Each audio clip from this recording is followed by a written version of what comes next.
하나님의 말씀 사도행전 7장 51절에서 8장 1절 전반부까지의 말씀입니다. 목이 곧고 마음과 귀에 할례를 받지 못한 사람들아, 너희도 너희 조상과 같이 항상 성령을 거스르는도다. 너희 조상들이 선지자들 중에 누구를 박해하지 아니하였느냐? 의인이 오시리라 예고한 자들을 그들이 죽였고, 이제 너희는 그 의인을 잡아준 자요 살인한 자가 되나니 너희는 천사가 전한 율법을 받고도 지키지 아니하였도다 하니라. 그들이 이 말을 듣고 마음에 찔려 그를 향하여 이를 갈거늘 스데반이 성령 충만하여 하늘을 우러러 주목하여 하나님의 영광과 및 예수께서 하나님 우편에 서신 것을 보고 말하되, 보라, 하늘이 열리고 인자가 하나님 우편에 서신 것을 보노라 한데, 그들이 큰 소리를 지르며 귀를 막고 일제히 그에게 달려들어 성 밖으로 내치고 돌로 칠세 증인들이 옷을 벗어 사울이라 하는 청년의 발 앞에 두니라. 그들이 돌로 스데반을 치니 스데반이 부르짖어 이르되, 주 예수여, 내 영혼을 받으시옵소서 하고 무릎을 꿇고 크게 불러 이르되, 주여, 이 죄를 그들에게 돌리지 마옵소서. 이 말을 하고 자니라. 사울은 그가 죽임당함을 마땅히 여기더라. 아멘. 우리 주님도 그리고 스데반도 모두 동족 유대인들에게 죽임을 당했습니다. 예수님은 그 따르는 무리가 있었습니다. 여자들이 있었고요. 사도 중에 요한이 남아 있었습니다. 뿐만 아니라 제법 많은 사람들이 예수님의 마지막 길을 뒤따랐습니다. 주님은 죄인들에게 사랑받으셨습니다. 창녀와 세리들에게도 사랑을 받으셨습니다. 그런데 어떻게 된 영문인지 오늘 본문에 나타난 스데반은 그 누구에게도 관심을, 사랑을 받지 못했습니다. 권력층 안중에는 스데반은 아예 없는 사람이었습니다. 뿐만 아니라 스데반이 표적과 기사를 행하였던 대상들, 아마도 리버디노 자유민들이라고 여겨집니다만 심지어 그들에게조차 배척당했고 오히려 이들이 고발하는 그 고발로 말미암아 돌에 맞아 순교하는 지경에 이르렀습니다. 표적과 기사가 무엇이었을까요? 아마도 병을 고치고 귀신을 쫓아내는 등의 일이었을 겁니다. 사람들의 손길이 잘 닿지 않는 약한 자들, 이 리버디노들을 향해서 스데반은 이 좋은 일을 행하였습니다. 그런데 왜 그들은 스데반을 돌로 쳐 죽이는 일에 앞장섰고 또 가담했을까요? 왜 돌봄을 받은 이 사람들에게조차 스데반은 분노를 산 것이었을까요? 처음 스데반이 표적과 기사를 행하였을 때 그들은 스데반을 좋은 사람쯤으로 여겼을 겁니다. 아니, 하나님께서 보내신 선지자로 여겼을 거예요. 그런데 문제는 그가 전한 복음이었습니다. 스데반의 복음의 중심에는 다름 아닌 예수 그리스도께서 계셨어요. 성전보다 크신 분, 율법을 완성하신 분으로 증언하지 않았겠습니까? 그가 전한 복음은 리버디노들에게 거슬리다 못해 분노를 사게 되었습니다. 그런데 이 대목이 흥미롭죠. 왜 그들은 이 스데반의 복음을 받아들이지 못했을까요? 인지상정 아닙니까? 질병의 고침을 받고 귀신이 쫓겨나가는 등의 이 일을 그들이 목격했다면, 그 좋은 일을 그들 가운데 행하였다면 어느 정도는 그래도 수긍할 만하지 않겠습니까? 그런데 왜 그들은 받아들이지 못했을까요? 그것은 바로 이들이 리버디노, 자유민들이었기 때문에 그렇습니다. 이들은 전 세계 각지에 흩어져 살던 유대인들이었습니다. 흩어져서 잘 살고 있었을까요? 아닙니다. 대부분 노예로 살고 있었습니다. 종으로 살고 있었습니다. 이방 땅에서 노예로 사는 삶이 좋을 리가 있었겠습니까? 그럼에도 불구하고 고달픈 노예의 삶을 견딜 수 있게 해준 그것은 바로 선민의식입니다. 나는 야훼 하나님의 선택받은 백성이다. 이것이 그 고달픈 삶을 견딜 수 있게 만들어준 동력이었어요. 그래서 그들은 그 세계 각지에서도 회당을 짓고 하나님께서 주신 율법을 가르치고 지키며 유대인으로서 하나님의 택하심을 받은 백성으로서 삶을 영위했던 겁니다. 선민의식은 그들이 노예로 살면서도 하나님의 백성이라는 꿈을 갖게 해주었습니다. 그리고 그 선민의식은 율법을 통해 확인되었던 거예요. 이 율법을 지키는 한 나는 하나님의 백성임이 분명했던 것이죠. 그러면 그 하나님은 어떻게 그 존재를 입증할 수 있었을까요? 바로 성전입니다. 저 예루살렘에는 하나님의 성전이 여전히 건재했습니다. 그 하나님의 성전만을 바라보고 기도하며 그 고달픈 노예의 삶을 이어나갈 수 있었던 겁니다. 언젠가는 시온으로 돌아가리라. 이 성전은 하나님의 실존의 증거가 되는 곳이었어요. 노예의 삶을 살았지만 이방 땅에서 종의 삶을 살았지만 그들에게 긍지이자 자부심이었던 것이 바로 이 율법과 성전이었어요. 그러니 자유민이 된 직후 그들이 정착한 곳이 바로 예루살렘입니다. 꿈에라도 그리던 예루살렘으로 돌아와서 집을 짓고 살았어요. 그렇게 지켜왔던 율법과 성전, 그런데 표적과 기사를 행한 스데반이라는 사람이 와서는 그것보다 더 크신 분, 하나님의 아들, 하나님의 구원자, 그리스도 예수를 이야기하니 그들은 못내 불편했을 겁니다. 아니, 도저히 받아들일 수 없는 복음이었던 것이죠. 아무리 그렇다 해도 인지상정 아닙니까? 그들에게 귀신을 쫓아내주고 병을 고쳐줬으면 듣는 신용이라도 해야 되는 것 아닙니까? 그런데 그들이 스데반과 논쟁을 벌였다라고 기록되어 있어요. 그것만큼은 받아들일 수 없었다는 거죠. 이게 그렇게 받아들이기 어려운 일이었을까요? 꼭 그렇지만은 않습니다. 이스라엘 백성들에게는 선지자가 이상한 것이 아니었습니다. 하나님은 그들을 돌보실 때마다, 메시지를 주실 때마다 하나님의 사람들을 보내셨잖아요. 과거에도 선지자가 있었고요. 그들에게는 세례 요한도 있지 않았습니까? 사람들은 세례 요한에게 세례를 받았습니다. 그리고 세례 요한을 선지자로 받아들였어요. 그리고 예수께서 행한 표적과 기사에 관한 이야기도, 그분의 전한 메시지도 전해 들어 잘 알고 있었을 겁니다. 그런데도 불구하고 왜 이들은 예수님을 받아들일 수 없었던 것일까요? 그들이 받아들이지 못한 그 이유를 단적으로 보여주는 한 단어가 오늘 본문 8장 1절에 나타나 있죠. 사울은 그가 죽임당함을 마땅히 여기더라. 사울만 마땅히 여겼을까요? 아닙니다. 돌을 들어 스데반을 쳐 죽인 사람들 모두가 마땅히 여겼다는 거예요.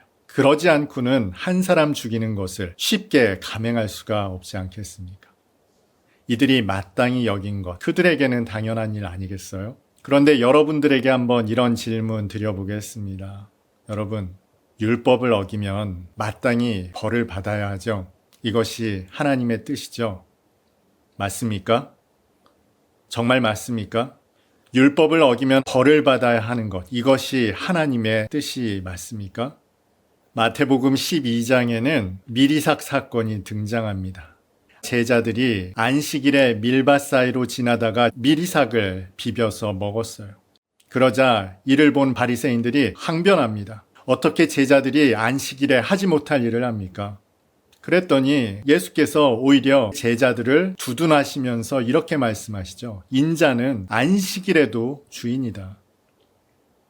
표면적으로 그들이 율법을 범한 것이 맞습니다. 너무나 명백합니다. 그러나 주님께서는 오히려 제자들을 두둔하셨어요.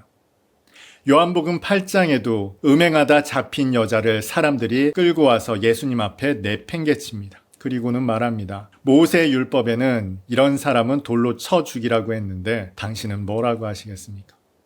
이때 예수님께서 이렇게 말씀하세요. 너희 중에 죄 없는 자가 먼저 돌로 쳐라. 여러분 아까 분명히 이렇게 생각하지 않으셨습니까? 율법을 범하면 반드시 징계를 받아야 한다. 벌을 받아야 한다. 이것이 하나님의 뜻이다. 이렇게 답변하지 않으셨습니까? 그런데 왜 성경에는 이런 대목들이 연이어 등장할까요? 그것도 예수님의 말씀을 통해서 말입니다. 호세아 선지자는 우리에게 하나님의 말씀을 이렇게 전합니다. 호세아 6장 6절이죠. 나는 인애를 원하고 제사를 원하지 아니하며 번제보다 하나님을 아는 것을 원한다 하시는 하나님의 말씀을 전합니다. 제사보다 인애가 중요하다는 것 아닙니까? 번제보다 하나님을 아는 것, 하나님의 뜻을 아는 것이 더 중요하다는 말씀 아닙니까? 제가 지금 여러분에게 법을 어기라고 말씀드리는 것이 아닙니다. 법을 지키는 것이 합당합니다만 법을 지키는 것보다 더 중요한 것, 본연의 의미가 무엇인지를 말씀드리고 있는 겁니다. 여러분, 그 법의 의미를 하나님의 율법을 전한 모세가 이스라엘 백성들에게 말하지 않았습니까? 너희는 마음을 다하고 뜻을 다하고 힘을 다하여 하나님을 사랑하라는 것 아닙니까? 보이지도 않는 하나님. 그 하나님 사랑이 어떻게 실현됩니까? 이웃 사랑으로 실현되지 않습니까? 이것이 율법이 가지고 있는 본연의 의미입니다. 그런데 그 의미를 잃어버리고 법 자체에 매몰되자 그들은 그저 율법을 지키는 것에 함몰되어 살아갔습니다. 그래서 이것은 하면 되고 이것은 하면 안 되고 안식일에는 미리삭을 비벼 먹으면 안 되고 그러면서 그들은 그들의 나귀가 안식일에라도 구덩이에 빠지면 건져내는 일을 행하였단 말이에요. 음행하면 돌로 쳐 죽여야 하고 자신들이 지켜왔던 그 율법에만 매몰되자 그들은 그 이외의 것을 전혀 받아들일 수 없는 상태가 되었습니다. 이것이 바로 마땅히가 가지고 있는 의미입니다. 그들의 열심에만 사로잡혀서 율법이 가지고 있는 그 본연의 의미를 완전히 상실해버린 거예요. 그러니 하나님께서 보내신 진짜 사랑, 그 복음을 전혀 받아들일 수 없는 존재가 되어버리고 만 것입니다. 그런데 여러분, 이것이 그들만의 문제가 아니라는 거예요. 아주 단적으로 예를 들어 볼게요. 여러분, 그리스도인에게 가장 마땅한 것이 무엇입니까? 구원 아닙니까? 나 구원 받았네, 너 구원 받았네, 우리 구원 받았네 하면서 즐거워하지 않았습니까? 여러분, 구원은 그리스도인에게 기쁨이자 자랑이 되고 있습니다. 그런데 이것이 정말 자랑할 만한 일입니까? 오래전 영화입니다만 밀양이라는 영화가 있어요. 한 여자가 아들을 유괴범에게 납치당해서 끔찍하게 잃어버립니다. 그런데 이 여자가 신앙을 갖게 됐어요. 사람들에게 참 믿음 좋은 여자라는 칭송을 받습니다. 그러다 자신의 아들을 죽인 그를 큰 마음을 먹고 감옥에 찾아가게 됩니다. 그런데 이 죄수의 모습이 조금 충격적이었습니다. 얼굴에 광채가 납니다. 얼마나 잘 지내는지 만면에 미소가 가득합니다. 당황했지만 그에게 말합니다. 내가 신앙을 갖게 됐고 당신을 용서하기로 했습니다. 그런데 그 말을 들은 죄수가 너무나 반가워하고 좋아합니다. 그러면서 이렇게 말을 해요. 나도 이곳에서 신앙을 갖게 되었습니다. 나는 용서받았습니다. 나는 구원받았습니다. 죄수의 이런 반응을 듣자 여자가 그 자리에서 정신을 잃습니다. 여러분, 이게 구원받은 사람의 기쁨입니까? 구원받은 사람의 감격입니까? 내가 비록 사람을 죽였지만, 한 아이를 죽였지만 용서받았으니 나는 이제 하나님의 자녀다. 당당합니까? 이것이 진정 하나님께서 우리에게 주시는 구원의 의미입니까? 저와 여러분이 받은 구원은 하나님의 독생자를 못 받고 받은 구원입니다. 짓밟고 받은 구원입니다. 여러분, 이것이 우리에게 자랑이 될 수 있습니까? 나는 구원받았습니다. 당신도 구원받으십시오. 이게 우리가 전할 복음의 메시지입니까? 오늘날 우리가 가지고 있는 구원에 대한 생각, 유대인들이 가졌던 선민의식과 무엇이 다릅니까? 그들은 하나님의 백성이라는 선민의식을 가지고 저 이방 사람들은 지옥의 땔감 정도로 여기며 살아갔습니다. 투철한 선민의식에 율법을 지키며 살아갔던 그들의 결론이 무엇이었습니까? 스데반을 돌로 쳐 죽이는 것을 마땅히 여기는 그것이 그들이 내린 결론이었습니다. 여러분, 성경은 한 가지로만 이야기하지 않습니다. 바울은 로마서 8장 38절 39절을 통해서는 그 무엇도 우리를 하나님의 사랑에서 결코 끊어낼 수 없다라고 단언하면서도 빌립보 교회 성도들을 향해서는 두렵고 떨림으로 너희 구원을 이루라 권면합니다. 이것은 구원을 받았느니 못 받았느니 논쟁하라는 의미가 아닙니다. 이것은 우리가 어떠한 태도로 살아가야 하는지를 보여주는 말씀입니다. 태도에 관한 말씀이에요. 그들이 가진 신앙은 마땅한 것이었어요. 그러나 이 마땅히 여기는 신앙이 얼마나 위험하고 무서운 것인지 잘 보여주는 대목이기도 합니다. 율법이건 성전이건 자신의 신앙체계에 매몰되어 긍지와 자부심에 사로잡혀 있는 사람들, 이들만큼 위험한 사람들이 없습니다. 나는 그 누구보다 구원의 확신을 가지고 있습니다. 나는 하나님께서 사랑하시는 하나님의 자녀입니다. 여러분, 이것이 여러분에게 자긍심이 됩니까? 자랑이 됩니까? 어쩌면 여러분은 끝내 하나님의 복음을 배격하고 예수님을 십자가에 못 박아 죽이는, 스데반을 돌로 쳐 죽이는 자의 자리에 서 있는지도 모른다는 것입니다. 그래서 우리는 율법과 성전, 관행에 매몰된 이 세대를 본받는 자가 되지 말아야 합니다. 늘 마음을 새롭게 함으로 변화를 받아야 합니다. 그래야만 하나님의 선하시고 기뻐하시며 온전하신 뜻이 무엇인지를 분별할 수 있게 됩니다. 30년, 40년, 50년 동안 확고하게 붙들었던 여러분의 그 믿음, 신앙, 율법, 성전, 여러분 오늘 말씀을 깊이 묵상하며 재조명할 수 있기를 바랍니다. 노예로 살면서도 고난을 겪으면서도 지켰던 그 신앙으로 말미암아 그들은 결국 복음을 거절하고 스데반을 돌로 쳐 죽였습니다. 여러분이 가장 마땅하다고 믿고 여기는 그 믿음의 뿌리, 어쩌면 여러분에게 있어 가장 위험한 신앙일지도 모릅니다. 그 오래된 신앙에 매몰되지 않고 오늘 말씀하시는 하나님의 뜻을 분별하여 온전한 하나님의 백성으로 살아갈 수 있는 오늘 예배드린 저와 여러분 다 될 수 있기를 주님의 이름으로 축복합니다.